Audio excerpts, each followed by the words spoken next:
irregularities. A representative from MNS Attorneys has told the Commission that South China Rail enjoyed a special relationship with Transnet. Sedumedi has testified about improper engagements between former Transnet Group CEO Mbalenhle and CSR during a procurement process. MNS Attorneys were appointed by Transnet to investigate tender irregularities in relation to the acquisition of 1,064 locomotives, among others.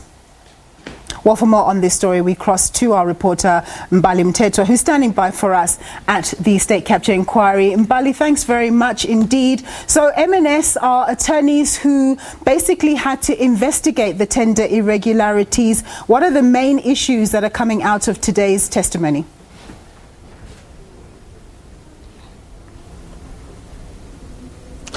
Good afternoon, Nompu. One of the main issues is something that we have actually heard before this commission, and it is the special relationship that Transnet had with China South Rail. We heard Francis Callard, who was here a while back, who spoke about this alleged special relationship that CSR seemed to have enjoyed with Transnet and with Transnet executives. He flagged a meeting between former group CEO Mbalenhle and one of China South Rail's executives during what he termed a closed tender period. Now, that very same meeting has come up and is being flagged by Tshiamo Sedumedi from MNS Attorneys. Now, he refers to an email that was first between Gary Pitter and a supply chain manager from China South Rail, where they were thanking him for informing them about a tender that was advertised on the 6th of December 2011, and then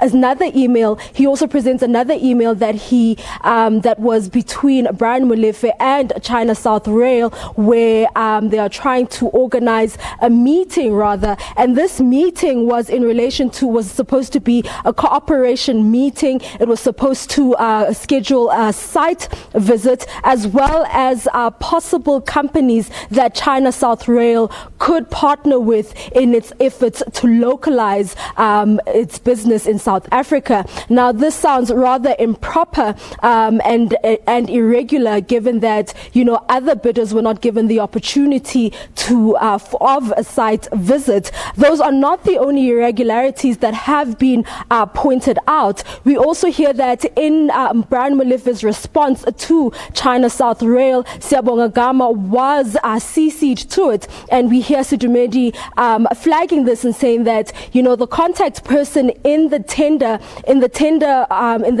that was advertised was Lindiwe Mdletshe, and that Tshiamo should have actually responded to the email and informed CSR that the people that they had to be communicating with was Lindiwe Mdletshe and not himself and Mbalenhle.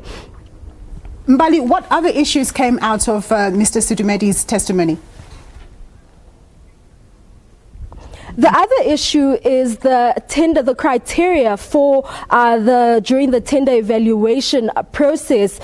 He talks about how the rules of the game changed during this process, and we understand that we have regulations such as BEE in South Africa in the interest of transformation, and we hear that there was a request to waiver the triple BEE requirement during the evaluation process, and we have Sedumedi saying that other bidders should have been informed about these changes. And we also hear the judge also sounding rather appalled by the fact that the rules of the game were changed so late. And we also heard Sedumedi also saying that such a material change to this tender evaluation process goes against Transnet regulations, and that the tender should have been reissued after these changes were effected.